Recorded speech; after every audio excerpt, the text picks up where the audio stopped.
ਮਿੱਟੀਆਂ ਨਾਲ ਲੋਹੇ ਨਾਲ ਜਿਹੜੀ ਅਟੈਚਮੈਂਟ ਹੈ ਵੱਡੀਆਂ ਬੱਸਾਂ ਨਾਲ ਟਰੱਕਾਂ ਨਾਲ ਗੈਸ ਟੈਂਕਰਸ ਨਾਲ ਇਹ ਮੇਰੀ ਬਚਪਨ ਤੋਂ ਹੀ ਰਹੀ ਆ।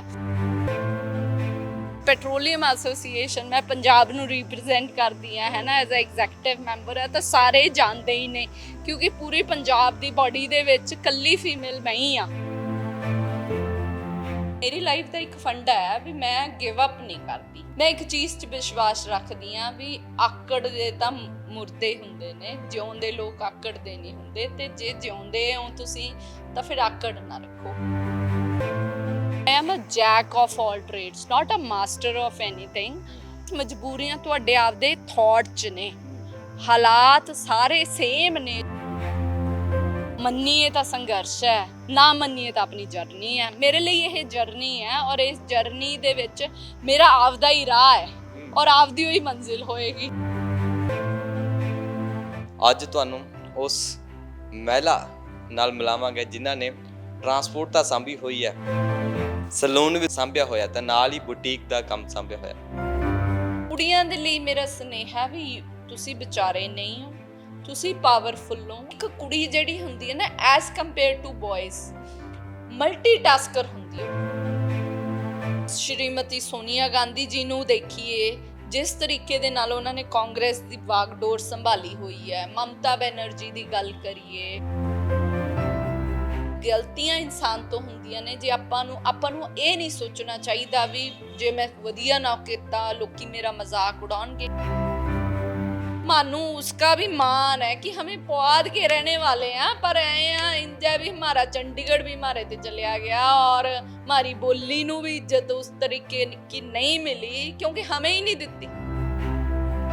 ये ना सोचियो भी लोग क्या कहेंगे, सबसे बड़ा है रोग क्या कहेंगे लोग।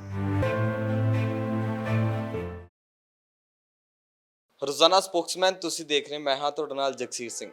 ਅੱਜ ਸ਼ਹਿਰ ਬਠਿੰਡਾ ਪਹੁੰਚੇ ਹੋਏ ਹਾਂ। ਅਕਸਰ ਤਸਵੀਰਾਂ ਜਿਹੜੀਆਂ ਵੱਖ-ਵੱਖ ਦੇਖਣ ਨੂੰ ਮਿਲਦੀਆਂ ਨੇ, ਵੱਖ-ਵੱਖ ਕਹਾਣੀਆਂ ਹੁੰਦੀਆਂ ਨੇ, ਪਰ ਇੰਟਰਸਟ ਉਸ ਕਹਾਣੀ ਦੇ ਵਿੱਚ ਬਣਦਾ ਜਿਸ ਦੇ ਨਾਲ ਕੋਈ ਵਾਕਈ ਚੀਜ਼ ਜੁੜੀ ਹੋਵੇ। ਅੱਜ ਤੁਹਾਨੂੰ ਉਸ ਮਹਿਲਾ ਨਾਲ ਮਿਲਾਵਾਂਗੇ ਜਿਨ੍ਹਾਂ ਨੇ ਟਰਾਂਸਪੋਰਟ ਤਾਂ ਸਾਂਭੀ ਹੋਈ ਹੈ ਤਾਂ ਸਲੂਨ ਵੀ ਸਾਂਭਿਆ ਹੋਇਆ ਤੇ ਨਾਲ ਹੀ ਬੁਟੀਕ ਦਾ ਕੰਮ ਸਾਂਭਿਆ ਹੋਇਆ। ਤਾਂ ਸਾਰਾ ਕੁਝ ਦੇਖਣਾ, ਆਪਣਾ ਪੰਪ ਦੇਖਣਾ, ਟਰਾਂਸਪੋਰਟ ਦੇਖਣੀ, ਮਤਲਬ ਇੱਕ ਮਹਿਲਾ ਲਈ ਤਾਂ ਬਹੁਤ ਮੁਸ਼ਕਿਲ ਹੁੰਦਾ ਹੀ ਹੈ ਵੀ ਘਰ ਵੀ ਸਾਂਭਣਾ, ਇਸ ਕੰਮ ਸਾਂਭਣਾ। ਤਾਂ ਅੱਜ ਤੁਹਾਨੂੰ ਉਸ ਅੰਮ੍ਰਿਤ ਗਿੱਲ ਨਾਲ ਮਿਲਾਉਣ ਲਿਆ ਜਿਨ੍ਹਾਂ ਨੇ ਕਿਸਾਨੀ ਅੰਦੋਲਨ 'ਚ ਵੀ ਆਪਣੀ ਆਵਾਜ਼ ਬੁਲੰਦ ਕੀਤੀ ਸੀ ਤਾਂ ਕਾਫੀ ਪ੍ਰਫੁੱਲਤ ਹੋਏ ਸੀ ਉਸ ਅੰਦੋਲਨ ਦੇ ਵਿੱਚ। ਤਾਂ ਅੱਜ ਸਾਡੇ ਨਾਲ ਨੇ। ਤਾਂ ਅੰਮ੍ਰਿਤ ਜੀ, ਤੁਹਾਡਾ ਪਹਿਲਾਂ ਸਵਾਗਤ ਹੈ ਰੋਜ਼ਾਨਾ ਸਪੋਕਸਮੈਨ।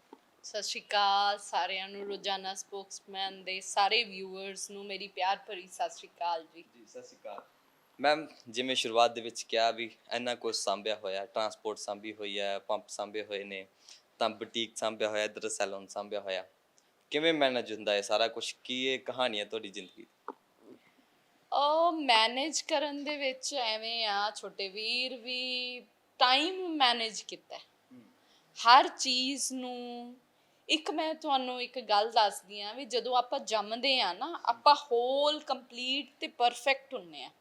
ਹੌਲੀ ਹੌਲੀ ਆਪਾਂ ਨੂੰ ਜਿਵੇਂ ਜਿਵੇਂ ਆਪਾਂ ਵੱਡੇ ਹੁੰਦੇ ਜਾਂਦੇ ਆ ਆਪਾਂ ਨੂੰ ਕੋਈ ਕਹਿੰਦਾ ਵੀ ਅੰਮ੍ਰਿਤ ਤੂੰ ਨਹੀਂ ਕਰ ਸਕਦੀ, ਤੂੰ ਇਹਦੇ ਕਾਬਿਲ ਨਹੀਂ, ਤੇਰੇ ਚਾਹ ਨਹੀਂ। ਆਪਾਂ ਆਪਦੀਆਂ ਚੀਜ਼ਾਂ ਜਿਹੜੀਆਂ ਆਪਾਂ ਨੂੰ ਪਸੰਦ ਹੁੰਦੀਆਂ ਨੇ ਛੱਡਦੇ ਜਾਂਦੇ ਆ ਵੀ ਨਹੀਂ ਕਰਨਾ ਨਹੀਂ ਕਰਨਾ। ਸੋ ਆਪਾਂ ਲੋਕਾਂ ਦੇ ਮੁਤਾਬਿਕ ਬਣ ਜਾਂਦੇ ਆ। ਪਰ ਮੇਰੇ ਕੇਸ ਦੇ ਵਿੱਚ ਮੈਂ ਮੇਰੇ ਮੁਤਾਬਿਕ ਹਾਂ, ਜੋ ਮੈਨੂੰ ਠੀਕ ਲੱਗਦਾ। ਭਾਵੇਂ ਲੋਕ ਕਹਿਣ ਵੀ ਇੰਨੀਆਂ ਚੀਜ਼ਾਂ ਇਕੱਲਾ ਬੰਦਾ ਕਿਵੇਂ ਕਰ ਸਕਦਾ, ਪਰ ਮੈਨੂੰ ਪਤਾ ਹੈ ਵੀ ਮੈਂ ਕਰ ਸਕਦੀ ਹਾਂ, ਮੈਂ ਇਸ ਚੀਜ਼ ਦੇ ਕਾਬਿਲ ਹਾਂ। ਤਾਂ ਮੈਂ ਟਾਈਮ ਮੈਨੇਜ ਕਰਦੀ ਹਾਂ ਵੀ ਸਵੇਰੇ ਇੰਨੇ ਤੋਂ ਇੰਨੇ ਮੈਂ ਕਰਨਾ। ਮੈਂ ਫੋਨ 'ਤੇ ਆਪਦੇ ਡਰਾਈਵਰਸ ਨਾਲ ਕਮਿਊਨੀਕੇਟ ਕਰਨਾ ਹੈ ਨਾ, ਟਰਾਂਸਪੋਰਟ ਲਈ ਵੀ ਉਹ ਕਿੱਥੇ ਪਹੁੰਚ ਗਏ ਨੇ, ਕੀ ਹੈ, ਕੋਈ ਜ਼ਰੂਰਤ ਤਾਂ ਨਹੀਂ। ਪੰਪ 'ਤੇ ਮੈਂ ਆਪਦੇ ਮੈਨੇਜਰ ਨਾਲ ਕੋਆਰਡੀਨੇਟ ਕਰਨਾ। ਇੱਥੇ ਬੁਟੀਕ 'ਚ ਆ ਕੇ ਮੈਨੂੰ ਆਪ, ਕਿਉਂਕਿ ਡਿਜ਼ਾਈਨਿੰਗ ਜਿਹੜੀ ਹੈ ਬੜੀ ਉਹਦੇ ਵਿੱਚ ਡਿਟੇਲਸ ਦੇਖਣੀਆਂ ਹੁੰਦੀਆਂ ਨੇ, ਤਾਂ ਡਿਜ਼ਾਈਨਿੰਗ ਮੈਂ ਆਪ ਮੈਨੇਜ ਕਰਦੀ ਹਾਂ ਕਿਉਂਕਿ ਮੇਰੇ ਬਿਨਾਂ ਨਹੀਂ ਹੁੰਦਾ। ਸੈਲੂਨ ਦੇ ਵਿੱਚ ਟ੍ਰੇਨਡ ਸਟਾਫ ਹੈ ਅਤੇ ਉਹਨਾਂ ਨੂੰ ਸੁਪਰਵਾਈਜ਼ ਕਰਨਾ ਜਾਂ ਉਹਨਾਂ ਨੂੰ ਕੋਈ ਸਪੋਰਟ ਚਾਹੀਦੀ ਆ। ਤਾਂ ਮੈਂ ਬੇਸਿਕਲੀ MBA HR ਵੀ ਹਾਂ ਤਾਂ ਹਿਊਮਨ ਰਿਸੋਰਸ ਨੂੰ ਮੈਨੇਜ ਕਰਦੀ ਹਾਂ। ਕਿਤੇ ਕਿਤੇ ਬਹੁਤ ਪਰਫੈਕਟਲੀ ਮੈਨੇਜ ਹੋ ਜਾਂਦੀ ਹੈ, ਕਿਤੇ ਕਿਤੇ ਥੋੜੀਆਂ ਚੀਜ਼ਾਂ ਮਿਸ ਹੋ ਜਾਂਦੀਆਂ ਨੇ। ਇਸ ਦੇ ਪਿੱਛੇ ਸੰਘਰਸ਼ ਕੀ ਹੈ, ਅਗਰ ਜੇ ਗੱਲ ਕੀਤੀ ਜਾਵੇ ਤਾਂ ਇਹ ਸਾਰਾ ਕੁਝ ਸਾਂਭਣਾ, ਇਹ ਕੰਮ ਕਰਨਾ, ਕਿਉਂਕਿ ਅਕਸਰ ਜਿਵੇਂ ਧੀਆਂ ਵਿਆਹੀਆਂ ਜਾਂਦੀਆਂ ਨੇ ਤਾਂ ਤੁਸੀਂ ਵੀ ਵਿਆਹ ਕੇ ਆਏ ਹੋ, ਤਾਂ ਇਹ ਕੁਝ ਸਾਂਭਣਾ ਸਾਰਾ ਕੁਝ ਕਿਵੇਂ ਇਹ ਤੁਸੀਂ ਸੋਚਿਆ ਸੀ ਵੀ ਇੱਦਾਂ ਕਰਨਾ, ਇਸ ਤਰ੍ਹਾਂ ਸਭ ਕੁਝ ਸਾਂਭਣਾ? ਮੈਂ ਕਦੇ ਸੋਚਿਆ ਨਹੀਂ ਸੀਗਾ। ਮੈਂ ਮੇਰੇ ਪੇਰੈਂਟਸ ਦੇ ਪਰਿਵਾਰ ਦੇ ਵਿੱਚ ਬਹੁਤ ਹੀ ਲਾਡਲੀ ਨਾਜ਼ਾਂ ਨਾਲ ਪਲੀ ਹੋਈ, 12-13 ਕਜ਼ਨਸ ਦੀ ਇਕੱਲੀ ਭੈਣ ਸੀ। ਜਿਵੇਂ ਮੇਰੇ ਭਰਾ ਕਰਦੇ ਸੀ ਉਵੇਂ ਹੀ, ਕੋਈ ਕੋਈ ਕੁਛ ਖਾਸ ਆਉਂਦਾ ਨਹੀਂ ਸੀਗਾ। ਐਵੇਂ ਹੀ ਕਵਾਂ ਵੀ ਚਾਹ ਵੀ ਨਹੀਂ ਬਣਾਉਣੀ ਆਉਂਦੀ ਸੀਗੀ ਵਿਆਹ ਤੋਂ ਬਾਅਦ। ਤੋ ਜਦੋਂ ਪੈ ਗਏ ਤਾਂ ਕਿਚਨ ਦੇ ਵਿੱਚ ਦੇਖਿਆ ਚੈਲੰਜਸ ਸੀਗੇ। ਮੇਰੀ ਲਾਈਫ ਦਾ ਇੱਕ ਫੰਡਾ ਹੈ ਵੀ ਮੈਂ ਗਿਵ ਅਪ ਨਹੀਂ ਕਰਦੀ, ਤੇ ਮੈਂ ਇਸ ਚੀਜ਼ 'ਚ I always say never say die attitude ਮੇਰੇ 'ਚ ਜਿਹੜਾ ਹੈਗਾ, ਉਹ ਜਿਹੜਾ ਹੈਗਾ ਮੈਨੂੰ ਬਾਕੀਆਂ ਨਾਲੋਂ ਸ਼ਾਇਦ ਵੱਖ ਕਰਦਾ, ਜਾਂ ਉਹੀ ਇੱਕ ਜਿਹੜਾ ਹੈਗਾ ਮੇਰਾ ਮੰਤਰਾ ਆਫ ਸਕਸੈਸ ਤੁਸੀਂ ਲਾਈਏ।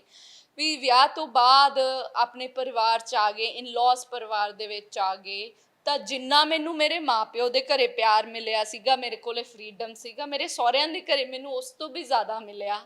ਉਹਨਾਂ ਦੀ ਵੀ ਮੈਂ ਲਾਡਲੀ, ਹਾਲਾਂਕਿ ਡਾਂਟ ਪੈ ਜਾਂਦੀ ਸੀਗੀ, ਮੈਂ ਬਹੁਤ ਸਾਰੀਆਂ ਚੀਜ਼ਾਂ 'ਚ ਗੜਬੜ ਕਰ ਦਿੰਦੀ ਹਾਂ। Mother in law, father in law, ਅਸੀਂ ਜੁਆਇੰਟ ਫੈਮਿਲੀ 'ਚ ਰਹਿੰਦੇ ਹਾਂ, ਜੇਠ ਜਠਾਣੀ ਵੀ ਮੇਰੇ ਸਾਰੇ, ਅਸੀਂ ਇਕੱਠੇ ਹੀ ਰਹਿੰਦੇ ਹਾਂ। ਤੋ ਇਸ ਤਰੀਕੇ ਦੇ ਨਾਲ ਉਹਨਾਂ ਨੇ ਕਦੇ ਕਿਸੇ ਚੀਜ਼ ਤੋਂ, ਮੇਰੇ ਹਸਬੈਂਡ ਜਿਹੜੇ ਨੇ ਬਹੁਤ ਜ਼ਿਆਦਾ ਸਪੋਰਟਿਵ ਨੇ। ਮੈਂ ਆਪਦੇ ਵਿਆਹ ਤੋਂ ਬਾਅਦ MBA ਕੀਤੀ, ਦੈਨ ਮੈਂ D ਫਾਰਮੇਸੀ ਕੀਤੀ, ਹੁਣ ਮੈਂ ਫਾਈਨਲ ਈਅਰ ਲਾਅ ਕਰ ਰਹੀ ਹਾਂ, ਬਾਕੀ ਚੀਜ਼ਾਂ ਨਾਲੋਂ ਵੱਖ। ਤਾਂ ਘਰੇ ਹਰ ਚੀਜ਼ ਲਈ ਬਹੁਤ ਸਪੋਰਟ। ਜਦੋਂ ਮੇਰੇ ਐਗਜ਼ਾਮਸ ਆ ਜਾਂਦੇ ਨੇ ਤਾਂ ਮੇਰੇ ਮਦਰ ਇਨ ਲਾਅ, ਮੇਰੇ ਹਸਬੈਂਡ, ਹੁਣ ਵੀ ਮੇਰੇ ਐਗਜ਼ਾਮਸ ਨੇ, ਉਹਨਾਂ ਨੇ ਪੜ੍ਹ ਲਾ, ਤੂੰ ਪੜ੍ਹਦੀ ਕਿਉਂ ਨਹੀਂ, ਤੂੰ ਟਾਈਮ ਨਹੀਂ ਦਿੰਦੀ, ਪਾਸ ਕਿਵੇਂ ਹੋਏਂਗੀ। ਤੋ ਇਸ ਤਰੀਕੇ ਦੇ ਨਾਲ, ਔਰ ਮੈਂ ਹਮੇਸ਼ਾ ਆਪਦੀ ਮਾਂ ਤੇ ਆਪਦੀ ਸਾਸੂ ਮਾਂ ਦੇ ਵਿੱਚ ਫਰਕ ਨਹੀਂ ਕੀਤਾ। ਜਿੰਨਾ ਉਹ ਕਦੇ ਡਾਂਟ ਦੇਣ ਜਾਂ ਗੁੱਸਾ ਕਰ ਲੈਣ, ਮੈਂ ਇੱਕ ਚੀਜ਼ 'ਚ ਵਿਸ਼ਵਾਸ ਰੱਖਦੀ ਹਾਂ ਵੀ ਆਕੜ ਦੇ ਤਾਂ ਮੁਰਦੇ ਹੁੰਦੇ ਨੇ, ਜਿਉਂਦੇ ਲੋਕ ਆਕੜਦੇ ਨਹੀਂ ਹੁੰਦੇ। ਤੇ ਜੇ ਜਿਉਂਦੇ ਹੋ ਤੁਸੀਂ ਤਾਂ ਫਿਰ ਆਕੜ ਨਾ ਰੱਖੋ। ਔਰ ਇਹੀ ਸ਼ਾਇਦ ਇੱਕ ਮੰਤਰ ਹੈ ਵੀ ਸਕਸੈਸਫੁਲੀ ਜੁਆਇੰਟ ਫੈਮਿਲੀ 'ਚ ਰਹੀ ਜਾਂਦੇ ਇਸ ਆ। ਦੇ ਵਿੱਚ ਜਦੋਂ ਤੁਸੀਂ ਘਰ ਜਾਂਦੇ ਹੋ ਤਾਂ ਤੁਹਾਨੂੰ ਜਾਂ ਤੁਹਾਡੇ ਦੋਸਤ ਕੁਝ ਕਹਿੰਦੇ ਹੋਣਗੇ, ਵੀ ਤੁਹਾਨੂੰ ਨਾਮ ਕੀ ਲੈਂਦੇ ਹੋਣਗੇ? ਸਲੂਨ ਵਾਲੇ ਆ ਗਏ, ਬੁਟੀਕ ਵਾਲੇ ਆ ਗਏ, ਟਰਾਂਸਪੋਰਟ ਵਾਲੇ ਕੀ ਕਹਿੰਦੇ ਨੇ? ਮੇਰੇ ਘਰੇ ਮੇਰਾ ਨਾਮ ਹੈਗਾ ਪ੍ਰੀਤ। ਓਕੇ। ਮੈਨੂੰ ਪ੍ਰੀਤ ਹੀ ਕਿਹਾ ਜਾਂਦਾ ਹੈ।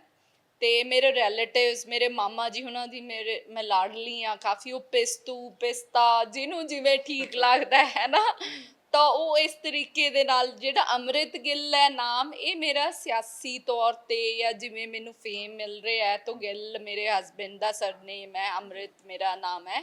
ਤਾਂ ਅੰਮ੍ਰਿਤ ਗਿੱਲ ਜਿਹੜਾ ਹੈਗਾ, ਇਹ ਪਿਛਲੇ 4-5 ਸਾਲਾਂ ਤੋਂ ਦੁਨੀਆ ਦੇ ਵਿੱਚ ਹੈ। ਪਰ ਮੇਰੇ ਜਿੰਨੇ ਰਿਸ਼ਤੇਦਾਰ ਨੇ, ਹੁਣ ਤੱਕ ਖੈਰ ਉਹਨਾਂ ਨੂੰ ਪਤਾ ਲੱਗਣ ਲੱਗ ਗਿਆ ਵੀ ਅੰਮ੍ਰਿਤ ਗਿੱਲ ਪ੍ਰੀਤ ਦਾ ਹੀ ਨਾਮ ਹੈ। ਨਹੀਂ, ਉਹ ਕਹਿੰਦੇ ਸੀ ਕਿਹੜੀ ਅੰਮ੍ਰਿਤ ਗਿੱਲ, ਸਾਨੂੰ ਨਹੀਂ ਪਤਾ। ਤਾਂ ਉਹ ਐਜ਼ ਅ ਉਹਨਾਂ ਲਈ ਮੈਂ ਪ੍ਰੀਤ ਹੀ ਹਾਂ।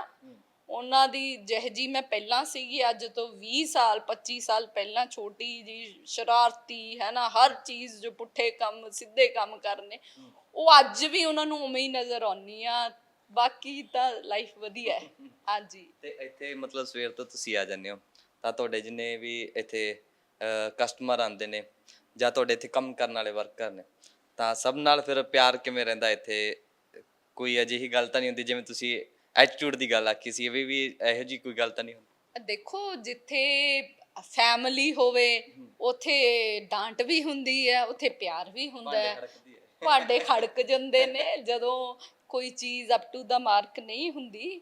ਪਰ ਸਾਰਿਆਂ ਨੂੰ ਸੁਭਾਅ ਦਾ ਪਤਾ ਹੈ ਵੀ 2 ਮਿੰਟ 'ਚ ਕੁਛ ਕਹਿ ਕੇ ਮੈਡਮ ਨੂੰ ਅਗਲੀ ਵਾਰ ਤਾਂ ਯਾਦ ਨਹੀਂ ਹੋਣਾ। ਇੱਕ ਮੇਰਾ ਇੱਕ ਇਹ ਵੀ ਲਾਈਫ ਦਾ ਮੈਂ ਕਹੂੰਗੀ ਮੰਤਰਾ ਹੀ ਤੁਸੀਂ ਲਗਾਓ ਵੀ ਮੈਨੂੰ ਤੁਸੀਂ 2 ਮਿੰਟ ਪਹਿਲਾਂ, 10 ਮਿੰਟ ਪਹਿਲਾਂ ਕੁਛ ਕਹਿ ਗਏ ਮਾੜਾ ਚੰਗਾ, ਮੈਂ ਅੱਧੇ ਘੰਟੇ ਬਾਅਦ ਮੈਂ ਕੋਈ ਚੀਜ਼ ਯਾਦ ਨਹੀਂ ਰੱਖਦੀ। ਮੈਂ ਸਟਾਕ ਆਪਦੇ ਬ੍ਰੇਨ 'ਚ ਨਹੀਂ ਰੱਖਦੀ ਹੈਗੀ ਨੈਗੇਟਿਵ ਚੀਜ਼ਾਂ ਦਾ, ਔਰ ਮੈਂ ਉਹਨੂੰ ਛੱਡ ਕੇ ਡਰੋਪ ਕਰ ਦਿੰਦੀ ਹਾਂ। ਬਿਕੋਜ਼ ਨਹੀਂ ਤਾਂ ਓਵਰਲੋਡ ਹੀ ਬਹੁਤ ਜ਼ਿਆਦਾ ਹੋ ਜਾਊਗਾ ਦਿਮਾਗ ਹੋਰ ਕ੍ਰੀਏਟਿਵਿਟੀ ਕਰਨ ਲਈ। ਉਹਨੂੰ ਡਰੋਪ ਕਰਤਾ, ਉਸ ਮੋਮੈਂਟ 'ਤੇ ਕੋਈ ਅਪਸ਼ਬਦ ਜਾਂ ਸ਼ਬਦ ਬੋਲੇ ਗਏ, ਔਰ ਅਗਲੀ ਵਾਰ ਜਦੋਂ ਮੈਂ ਉਸ ਇਨਸਾਨ ਨੂੰ ਮਿਲਦੀ ਹਾਂ ਤਾਂ ਫਰੋਮ ਨਥਿੰਗ, ਵੀ ਮੇਰੇ ਮਨ 'ਚ ਉਹਦੇ ਲਈ ਕੋਈ ਬੁਰੇ ਵਿਚਾਰ ਜਾਂ ਚੰਗੇ ਵੀ ਇਹਨੇ ਮੈਨੂੰ ਐਂ ਕਿਹਾ, ਨਹੀਂ ਹੁੰਦੇ ਹੈਗੇ, ਔਰ ਮੈਂ ਉਹਨਾਂ ਨੂੰ ਵਿਦ ਹੋਲਡ ਨਹੀਂ ਕਰਦੀ। ਜੀ, ਇਸ ਦੇ ਵਿੱਚ ਮੁਕਾਮ ਕੀ ਹਾਸਲ ਕਰਨਾ ਚਾਹੁੰਦੇ ਹੋ? ਕੀ ਅਜਿਹਾ ਦੇਖਣਾ ਚਾਹੁੰਦੇ ਹੋ? ਕੀ ਨਵਾਂ ਕ੍ਰੀਏਟ ਕਰਨਾ ਚਾਹੁੰਦੇ ਹੋ ਕਿ ਵਾਕਈ ਅਜਿਹਾ ਹੋਵੇ? ਜਿਵੇਂ ਤੁਸੀਂ ਕੁੜੀਆਂ ਦੀ ਗੱਲ ਕਰ ਰਹੇ ਸੀ ਆਫ ਕੈਮਰਾ, ਤਾਂ ਕੀ ਅਜਿਹਾ ਕੁਝ ਖਾਸ ਕਰਨਾ ਚਾਹੁੰਦੇ ਹੋ? ਮੇਰੇ ਲਈ ਨਾ, ਮੈਂ ਇੱਕ ਦੁਨੀਆ ਦੇ ਵਿੱਚ ਸਾਰੀਆਂ ਕੁੜੀਆਂ ਲਈ ਉਹੀ ਕਹੂੰਗੀ, ਮੇਰੀ ਆਪਦੀਆਂ 3 ਬੇਟੀਆਂ ਨੇ, ਮੈਂ ਆਪਦੀਆਂ ਬੇਟੀਆਂ ਨੂੰ ਸਿਖਾਉਂਦੀ ਹੁੰਦੀ ਹਾਂ ਵੀ ਬੇਟਾ ਆਪਦੇ ਆਪ ਕਾਬਿਲ ਬਣੋ। ਜੇ ਕੋਈ ਚੀਜ਼ ਹਾਸਲ ਕਰਨੀ ਹੈ, ਇਹ ਨਾ ਹੋਵੇ ਵੀ ਤੁਸੀਂ ਕੁੜੀ ਹੋ ਤੋ ਹਰ ਚੀਜ਼ ਉਹਨਾਂ ਨੂੰ ਸਿਖਾਈ ਜਾਂਦੀ ਹੈ। ਕੁੜੀਆਂ ਦੇ ਲਈ ਮੇਰਾ ਸੁਨੇਹਾ ਵੀ ਤੁਸੀਂ ਵਿਚਾਰੇ ਨਹੀਂ ਹੋ, ਤੁਸੀਂ ਪਾਵਰਫੁਲ ਹੋ। ਆਪਦੇ ਮਾਪਿਓ ਨੂੰ ਆਪਦੇ ਨਾਲ ਐਨਰੋਲ ਕਰੋ। ਤੁਹਾਡੇ ਮਾਪਿਓ ਤੁਹਾਡੀ ਸਭ ਤੋਂ ਪਾਵਰਫੁਲ ਸਟਰੈਂਥ ਨੇ। ਜੇ ਉਹਨਾਂ ਨੂੰ ਤੁਹਾਡੇ 'ਚ ਸਟਰੈਂਥ ਨਜ਼ਰ ਆਊਗੀ, ਉਹ ਹਮੇਸ਼ਾ ਤੁਹਾਡੇ ਨਾਲ ਖੜਨਗੇ। ਕੁੜੀਆਂ ਲਈ ਮੈਂ ਦੇਖਦੀ ਹਾਂ, ਜਿਵੇਂ ਮੈਨੂੰ ਬੜਾ ਮਾਣ ਮਹਿਸੂਸ ਹੁੰਦਾ ਹੈ, ਹਾਲਾਂਕਿ ਮੈਂ ਵੀ ਮਿਸਿਸ ਇੰਡੀਆ ਦਾ ਕਰਾਊਨ ਜਿੱਤਿਆ ਹੈ ਨਾ, ਯੂਨੀਵਰਸ ਦਾ, ਤੇ ਹਰਨਾਜ਼ ਸੰਧੂ ਜਿਸ ਐਟੀਟਿਊਡ ਤੇ ਜਿਸ ਐਲੀਗੈਂਸ ਦੇ ਨਾਲ ਉਹ ਵਰਲਡ 'ਚ ਧਮਾਲ ਪਾ ਰਹੀ, ਔਰ ਪਹਿਲੀ ਪੰਜਾਬਣ ਕੁੜੀ ਹੈ ਜਿਹੜੀ ਮਿਸ ਯੂਨੀਵਰਸ ਬਣੀ ਹੈ ਗੁਰਦਾਸਪੁਰ ਤੋਂ, ਆਪਦੇ ਆਪ ਨੂੰ ਬੜਾ ਮਾਣ ਮਹਿਸੂਸ ਹੁੰਦਾ ਹੈ। ਔਰ ਐਂ ਲੱਗਦਾ ਵੀ ਪੰਜਾਬ 'ਚ ਹੋਰ ਵੀ ਹੋਣਾ ਚਾਹੀਦਾ। ਦੂਜਾ, ਮੈਂ ਕੁੜੀਆਂ ਲਈ ਦੇਖੋ, ਕੁੜੀਆਂ ਦਾ ਜਿਹੜੇ ਹੁੰਦੀਆਂ ਨੇ ਨਾ, ਇਹ ਮਲਟੀ ਟਾਸਕਰਸ ਹੁੰਦੀਆਂ ਨੇ। ਗਰਲਸ ਜਦੋਂ ਤੁਸੀਂ ਜੰਮਦੇ ਹੋ ਨਾ, ਤੁਹਾਨੂੰ ਤੁਸੀਂ ਘਰ ਦਾ ਵੀ ਕੰਮ ਆਪਦੇ ਮਾਪਿਓ ਨਾਲ ਕਰਾਉਣਾ ਹੈ। ਮਾਪਿਓ ਕਹਿੰਦੇ ਬੇਟਾ ਮਾੜੀ ਜੀ ਸਿਲਾਈ ਸਿੱਖ ਲਾ, ਕੁਛ ਵੀ ਸਿੱਖ ਲਾ, ਫਿਰ ਤੁਸੀਂ ਪੜ੍ਹਨ ਜਾਂਦੇ ਹੋ, ਆ ਕੇ ਘਰ ਦਾ ਵੀ ਕੁਛ ਨਾ ਕੁਛ ਕੰਮ ਕਰਦੇ ਹੋ, ਮਾਂ ਨਾਲ ਸਪੋਰਟ ਕਰਦੇ ਹੋ, ਮੈਨੇਜ ਕਰਦੇ ਹੋ, ਫਿਰ ਪੜ੍ਹਾਈ ਕਰਦੇ ਹੋ। ਤਾਂ ਇੱਕ ਕੁੜੀ ਜਿਹੜੀ ਹੁੰਦੀ ਹੈ ਨਾ, as compare to boys, multitasker ਹੁੰਦੀ ਹੈ। ਬਹੁਤ ਸਾਰੇ ਕੰਮ ਜਿਹੜੇ ਆ ਉਹ ਇੱਕੋ ਟਾਈਮ ਤੇ ਕਰਦੀ ਹੈ। ਤੁਸੀਂ ਆਪਾਂ ਜੌਬ ਵਾਲਿਆਂ ਦੀ ਗੱਲ ਕਰੀਏ ਤਾਂ ਬੱਚਿਆਂ ਦੀ ਪ੍ਰਾਇਰ ਰਿਸਪੌਂਸਿਬਿਲਿਟੀ ਹੈ ਜਿਹੜੀ, ਉਹ ਮਾਂ ਤੇ ਹੁੰਦੀ ਆ। ਆਪਾਂ ਕਦੇ ਨਹੀਂ ਕਿਹਾ ਵੀ ਜੌਬ ਕਰਦਾ ਹਸਬੈਂਡ ਫਾਦਰ ਹੈ ਜਾਂ ਜੌਬ ਕਰਦੀ ਮਦਰ ਹੈ ਤਾਂ mother is responsible for the kids ਹੈ, ਫਾਦਰ ਨਹੀਂ ਇਜ਼ ਨਾਟ। ਮਦਰ ਨੇ ਹੀ ਰੋਟੀ ਪਕਾਉਣੀ ਆ, ਮਦਰ ਨੇ ਹੀ ਘਰ ਦਾ ਕੰਮ ਕਰਕੇ ਜਾਣਾ, ਭਾਵੇਂ ਸਾਰਾ ਦਿਨ ਉਹ ਕੰਮ ਕਰਕੇ ਆਈ ਹੈ, ਆ ਕੇ ਵੀ ਘਰੇ ਕਰਨਾ। ਤਾਂ ਕਿੰਨੀਆਂ ਸਾਰੀਆਂ ਟੈਨਸ਼ਨਸ ਤੇ ਰਿਸਪੌਂਸਿਬਿਲਿਟੀਜ਼ ਨੂੰ ਬਖੂਬੀ ਨਿਭਾਉਂਦੀ ਹੈ। ਕਿਸੇ ਟਾਈਮ ਉਹ ਟੀਚਰ ਵੀ ਬਣਦੀ ਹੈ ਆਪਦੇ ਬੱਚਿਆਂ ਦੇ ਲਈ, ਕਿਸੇ ਟਾਈਮ ਉਹ ਕੁੱਕ ਹੁੰਦੀ ਹੈ, ਕਿਸੇ ਟਾਈਮ ਉਹ ਰਿਲੇਸ਼ਨਸ਼ਿਪ ਮੈਨੇਜਰ ਹੁੰਦੀ ਹੈ ਆਪਦੇ ਘਰ ਦੀ, ਐਂਡ ਫਿਰ ਉਹ ਆਪਦੀ ਜੌਬ ਕਰਦੀ ਹੈ। ਤਾਂ ਕੁੜੀਆਂ ਜਿਹੜੀਆਂ ਨੇ ਨਾ, ਐਜ਼ ਕੰਪੇਅਰ ਟੂ ਬॉयਜ਼, ਜ਼ਿਆਦਾ ਕੰਪੀਟੈਂਟ ਹੁੰਦੀਆਂ ਨੇ ਰਿਸਕ ਲੈਣ ਲਈ ਵੀ, ਤੇ ਜਿਹੜੀ ਟੈਨਸ਼ਨ ਹੁੰਦੀ ਹੈ। ਔਰ ਸਿਆਸਤ ਦੇ ਵਿੱਚ ਵੀ ਮੈਂ ਕਹੂੰਗੀ ਵੀ, ਤੁਸੀਂ ਆਪਾਂ ਸ਼੍ਰੀਮਤੀ ਸੋਨੀਆ ਗਾਂਧੀ ਜੀ ਨੂੰ ਦੇਖੀਏ, ਜਿਸ ਤਰੀਕੇ ਦੇ ਨਾਲ ਉਹਨਾਂ ਨੇ ਕਾਂਗਰਸ ਦੀ ਵਾਗਡੋਰ ਸੰਭਾਲੀ ਹੋਈ ਹੈ। ਮਮਤਾ ਬੈਨਰਜੀ ਦੀ ਗੱਲ ਕਰੀਏ, ਹੈ ਨਾ, ਜੈ ਲਲਿਤਾ ਜੀ, ਤੇ ਹੋਰ ਬਹੁਤ ਸਾਰੀਆਂ ਫੀਮੇਲ ਪੋਲੀਟੀਸ਼ੀਅਨਸ ਨੇ। ਤਾਂ ਆਪਾਂ ਕਹੀਏ ਵੀ ਇਹ ਫੀਮੇਲ ਪੋਲੀਟੀਸ਼ੀਅਨਸ ਨੇ ਆਪਦੀ ਘਰ ਦੀ ਰਿਸਪੌਂਸਿਬਿਲਿਟੀ ਨਹੀਂ ਸੰਭਾਲਦੀਆਂ ਹੋਣਗੀਆਂ, ਦੈਟ ਇਜ਼ ਨਾਟ, ਕਿਉਂਕਿ ਮਦਰ ਜਿਹੜੀ ਹੈ, ਮਦਰ ਆਪਦਾ the most important task is ਕਿ ਹੋਮ ਮੇਕਿੰਗ ਤੇ ਆਪਦੇ ਬੱਚਿਆਂ ਦੀ ਪਰਵਰਿਸ਼, ਉਹ ਛੱਡ ਹੀ ਨਹੀਂ ਸਕਦੇ ਹੈਗੇ। ਬਾਕੀ ਤਾਂ ਅਲਾਈਡ ਜੌਬਸ ਨੇ ਜਿਹੜੀਆਂ ਉਹ ਕਰਦੀ ਰਹਿੰਦੀ ਹੈ, ਤਾਂ ਜਿੰਨੀਆਂ ਉਹ ਕਰ ਸਕਦੀ ਹੈ, I think that is she is better। ਮੈਂ ਕੰਪੇਅਰ ਨਹੀਂ ਕਰੂੰਗੀ, ਮੈਂ ਨਹੀਂ ਕਹੂੰਗੀ ਕਿ ਮੇਲਸ ਡਾਊਨ ਨੇ, ਹੈ ਨਾ, ਮੇਰੇ ਨਾਲ ਗੁੱਸੇ ਹੋ ਜਾਣ ਸਾਰੇ, ਬਟ ਕਿਤੇ ਨਾ ਕਿਤੇ ਫੀਮੇਲਸ ਦੀ ਐਜ ਹੈ ਜੀ। ਉਹ ਸਭ ਤੋਂ ਮਤਲਬ ਕਰਦੇ ਵੀ ਨੇ, ਦੇਖਿਆ ਵੀ ਜਾਂਦਾ। ਤਾਂ ਇਸ ਦੇ ਵਿੱਚ ਅਗਰ ਜੇ ਗੱਲ ਦੇ ਕੀਤੀ ਹੋਵੇ, ਤੁਹਾਡਾ ਜਨਮ ਕਿਤੇ ਹੋਰ ਦਾ ਹੈ, ਤਾਂ ਪੜ੍ਹੇ ਤੁਸੀਂ ਕਿਤੇ ਹੋਰ, ਤਾਂ ਉਸ ਦੇ ਵਿੱਚ ਅਗਰ ਜੇ ਲੈਂਗੁਏਜ ਦੀ ਗੱਲ ਆਉਂਦੀ ਹੈ ਤਾਂ ਡਿਬੇਟ ਵਗੈਰਾ ਵੀ ਬਹੁਤ ਕੁਛ ਹੈ ਜੀਆਂ, ਅਤੇ ਸਾਰਾ ਕੁਛ ਕਿਵੇਂ ਮੈਨੇਜ ਹੁੰਦਾ? ਤਾਂ ਜਿਵੇਂ ਤੁਸੀਂ ਜਨਮ ਕਿਤੇ ਹੋਰ ਹੁੰਦਾ ਹੈ ਤਾਂ ਪੜ੍ਹਾਈ ਕਿਤੇ ਹੋਰ ਕਰਦੇ ਹੋ, ਤਾਂ ਕਿਵੇਂ ਸਾਰਾ ਕੁਝ ਸਿੱਖਿਆ ਸੀ, ਕਿਵੇਂ ਹੱਥ 'ਚ ਲਿਆ? ਮੇਰਾ ਜਨਮ ਹੈਗਾ ਕਲਕੱਤੇ ਦਾ, ਪੜ੍ਹੀ ਮੈਂ ਰਾਜਸਥਾਨ ਆ, ਰਾਜਸਥਾਨ ਨਾਲ ਮੇਰਾ ਬਹੁਤ ਲਗਾਵ ਹੈ। ਫਿਰ 7th onwards ਮੈਂ ਪੰਜਾਬ ਸੀਗੀ। ਡਿਬੇਟਸ ਦੇ ਵਿੱਚ ਐਜ਼ ਅ ਸਪੋਕਸਪਰਸਨ ਕਾਂਗਰਸ ਜਾਣਾ ਬੜਾ ਹੀ ਵਧੀਆ ਐਕਸਪੀਰੀਅੰਸ ਰਿਹਾ। ਲੈਂਗੁਏਜ ਦੀ ਗੱਲ ਕਰਾਂ ਤਾਂ ਪਰਫੈਕਟ ਮੈਂ ਕਿਸੇ 3 ਲੈਂਗੁਏਜਸ 'ਚ ਨਹੀਂ ਗਈ, ਨਾ ਪੰਜਾਬੀ, ਨਾ ਹਿੰਦੀ, ਨਾ ਇੰਗਲਿਸ਼, ਹੈ ਨਾ। ਪਰ ਡਿਬੇਟਸ 'ਤੇ ਜਾਣਾ ਸ਼ੁਰੂ ਕੀਤਾ, ਪੰਜਾਬੀ 'ਚ ਜਾਣਾ, ਪੰਜਾਬੀ ਚੈਨਲਸ 'ਤੇ ਡਿਬੇਟਸ ਦੇ ਵਿੱਚ। ਫਿਰ ਮੌਕਾ ਆਇਆ ਵੀ ਹਿੰਦੀ ਦੇ ਵਿੱਚ ਜਾਣਾ ਪਿਆ, ਫਿਰ ਮੌਕਾ ਸੀਗਾ ਕਿ ਇੰਗਲਿਸ਼। ਤਾਂ ਮੇਰੇ ਲਈ ਇੱਕ ਚੀਜ਼ ਜਿਹੜੀ ਮੈਂ ਗਿਵ ਅਪ ਨਹੀਂ ਕਰਦੀ। ਮੈਂ ਕਿਸੇ ਵੀ ਭਾਸ਼ਾ ਦੇ ਵਿੱਚ ਜਾਣ ਦੇ ਲਈ ਮੈਂ ਬਹੁਤ ਮਿਹਨਤ ਕੀਤੀ ਆ। ਅੱਜ ਜੇ ਆਪਣੀ ਆਹ ਕਨਵਰਸੇਸ਼ਨ ਹੋ ਰਹੀ ਹੈ, ਇਹਦੇ ਵਿੱਚ ਮੈਨੂੰ ਲੱਗਦਾ ਵੀ ਮਿਨੀਮਮ ਅੰਗਰੇਜ਼ੀ ਦੇ ਸ਼ਬਦ ਹੋਣਗੇ। ਮੇਰੀ ਕੋਸ਼ਿਸ਼ ਹੈ ਵੀ ਮੈਂ ਵੱਧ ਤੋਂ ਵੱਧ ਪੰਜਾਬੀ 'ਚ ਜਵਾਬ ਦੇਵਾਂ। ਤਾਂ ਇਹ ਮੇਰਾ ਅਖਬਾਰ ਨੂੰ, ਕੋਈ ਵੀ ਅਖਬਾਰ ਨੂੰ ਉੱਚੀ ਉੱਚੀ ਪੜ੍ਹਨ ਦਾ ਕਰਕੇ ਹੋਇਆ।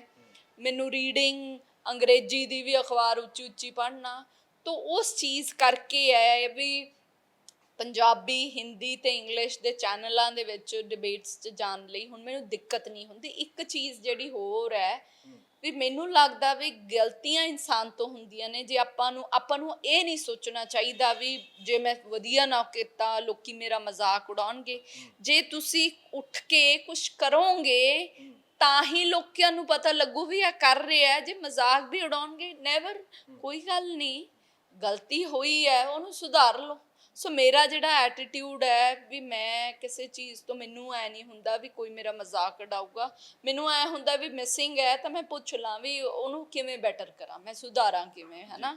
ਤੋ that makes me like I have the as ਕਿ ਤਾਂ ਹੀ ਮੈਂ ਤਿੰਨਾਂ ਭਾਸ਼ਾਵਾਂ 'ਚ ਚਲੀ ਜਾਂਦੀ ਹਾਂ। ਬਾਕੀ ਐਂ ਆ ਵੀ ਰਹਿਣ ਕਰਕੇ ਵੀ ਵੱਖ-ਵੱਖ ਥਾਵਾਂ 'ਤੇ ਵੀ ਉਹਦਾ ਵੀ ਅਸਰ ਹੈਗਾ। ਹਾਂਜੀ, ਹਰਿਆਣਵੀ ਬੋਲਣੀ ਪੈ ਜਾਂਦੀ ਹੋਊਗੀ ਵਿੱਚ ਰਾਜਸਥਾਨ ਵਾਲੇ ਦੇ, ਉਹ ਬੋਲਦੇ ਰਾਜਸਥਾਨ ਮਾ ਥੋੜੀ ਥੋੜੀ ਘਣੀ ਲੱਗ ਗਿਆ ਹੈ ਮੰਨੇ, ਹੈ ਨਾ, ਰਾਜਸਥਾਨੀ ਬੋਲਣੀ। ਤੋ ਇਟਸ ਲਾਈਕ ਮੈਂ ਵੈਸੇ ਪੰਜਾਬ 'ਚ ਆਪਣੇ ਇੰਨੀਆਂ ਲੈਂਗੁਏਜਸ ਬੋਲੀਆਂ ਜਾਂਦੇ ਨੇ, ਮਲਵਈ, ਮਾਝੇ ਦੀ, ਦੁਆਬੇ ਦੀ, ਹੈ ਨਾ। ਸਾਡਾ ਪਟਿਆਲਾ, ਮੈਂ ਪਟਿਆਲੇ ਤੋਂ ਆ, ਤਾਂ ਪੌਦੀ ਬੋਲਦੇ ਸੀਗੇ। ਥਮੇ ਕੇ ਕਰ ਰਹੇ ਤੇ ਤੂੰ ਕਿੱਥੇ ਤੇ ਆਇਆ ਤਾਂ, ਯੋ ਕੇ ਹੋ ਰਿਹਾ ਤਾਂ, ਹੈ ਨਾ। तो मैनू आपदी जिहड़ी मेरी असली वाली पुआध दी बोली आ, पुआध रियासत साडी रही है, तो मानू उसका भी मान है कि हमें पुआध के रहने वाले हैं। पर इंजा भी हमारा चंडीगढ़ भी हमारे ते चलिया गया और हमारी बोली नू भी इज्जत उस तरीके की नहीं मिली क्योंकि हमें ही नहीं दिती। तो दैट इज ये सारी है, बस ज्यादा तो नहीं है। मानू अपनी विरासत नू संभालना चाहिए। हमें अगर यो सोचन लग जाएंगे कि हमें यो नहीं बोलना हैगा, हमारी बोली हमें यो बोलेंगे तो लोग हमारे पे हंसेंगे, तो that should not be attitude जी। मतलब अपनी चीज़ ਨੂੰ ਸੰਭਾਲ ਕੇ ਰੱਖਣਾ ਚਾਹੀਦਾ। ਜਿੱਥੇ ਅੰਮ੍ਰਿਤ ਗਿੱਲ ਜੀ ਹਰ ਇੱਕ ਚੀਜ਼ ਨੂੰ ਬਰੀਕੀ ਦੇ ਨਾਲ ਦੇਖ ਰਹੇ ਨੇ, ਤਾਂ ਇਹਨਾਂ ਦੀ ਹੁਣ ਟਰਾਂਸਪੋਰਟ ਦੇ ਜਿਹੜੇ ਪੰਪ ਨੇ ਉੱਥੇ ਜਾਂਦੇ ਆ, ਉੱਥੇ ਵੀ ਦੇਖਦੇ ਆ ਕਿ ਕਿਸ ਤਰ੍ਹਾਂ ਦਾ ਇਹਨਾਂ ਨੇ ਉੱਥੇ ਵੀ ਚੀਜ਼ਾਂ ਸਾਂਭੀਆਂ ਹੋਈਆਂ ਨੇ, ਉੱਥੇ ਵੀ ਸਭ ਕੁਝ ਹੈ। ਤਾਂ ਉੱਥੇ ਵੀ ਤੁਹਾਨੂੰ ਲੈ ਕੇ ਜਾਂਦੇ ਆ, ਉੱਥੇ ਗੱਲਬਾਤ ਕਰਦੇ ਆ ਤਾਂ ਕਿਸ ਤਰ੍ਹਾਂ ਇਹ ਡਰਾਈਵ ਵੀ ਖੁਦ ਕਰਦੇ ਨੇ। ਤਾਂ ਉਹ ਚੀਜ਼ ਨੂੰ ਸਵੇਰੇ ਅਗਰ ਜੇ ਲੈ ਕੇ ਜਾ ਰਹੇ ਨੇ, ਸ਼ਾਮ ਨੂੰ ਲੈ ਕੇ ਜਾ ਰਹੇ ਨੇ, ਤਾਂ ਉਹ ਵੀ ਦਿਖਾਉਂਦੇ ਆ।